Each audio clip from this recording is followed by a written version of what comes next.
ഈ വർഷത്തെ മാതൃഭൂമി സാഹിത്യ പുരസ്കാരം സാഹിത്യകാരി സാറ ജോസഫിനാണ്. 3 ലക്ഷം രൂപയും ശില്പവും പ്രശസ്തി പത്രവും അടങ്ങുന്നതാണ് പുരസ്കാരം.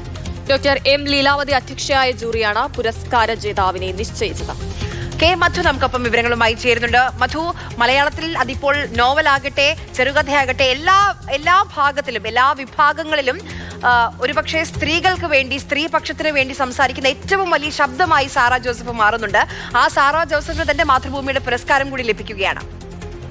തീർച്ചയായും ആര്യ, മലയാളത്തിലെ മുഴുവൻ വായനക്കാരും ഒരുപക്ഷെ ഏറ്റവും അധികം ആനന്ദത്തോടെ ഒരുപാട് കാലമായി കാത്തിരുന്നു ഈ അനർഘ നിമിഷത്തിന്. അത് ഇപ്പോൾ സംഭവിക്കുകയാണ്. മാതൃഭൂമി പുരസ്കാരം ഒടുവിൽ സാറ ജോസഫിന്റെ കൈകളിലേക്ക് എത്തിച്ചേരുന്നു. സാറ ടീച്ചറെ സംബന്ധിച്ചിടത്തോളം ആര്യ പറഞ്ഞതുപോലെ തന്നെ ദീർഘകാലമായി മലയാളത്തിന്റെ ഓരോ ടീച്ചറുടെ എഴുത്ത് എന്ന് പറഞ്ഞത് മലയാളം ഏറ്റുവാങ്ങിയ ഒരു എഴുത്താണ്. മാധവിക്കുട്ടിക്ക് ശേഷം തീർച്ചയായും സ്ത്രീയുടെ നിഷേധിക്കപ്പെട്ട ആനന്ദാവസ്ഥകളെ അഭിസംബോധന ചെയ്ത എഴുത്തുകാരി എന്ന നിലയിൽ തന്നെയാണ് ടീച്ചറുടെ സ്ഥാനം. അത് പക്ഷേ ടീച്ചർ എഴുത്തിൽ മാത്രം നിർത്തുന്നില്ല.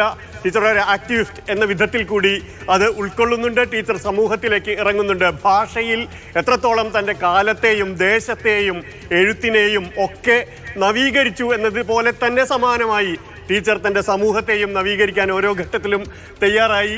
ലീലാവതി ടീച്ചർ അധ്യക്ഷയായ ആ പുരസ്കാര സമിതി വാക്കുകളുടെ സ്നേഹകലാപം എന്ന് ടീച്ചറെ പറയുമ്പോൾ അത് അതിനുള്ള അംഗീകാരം തന്നെയാണ്.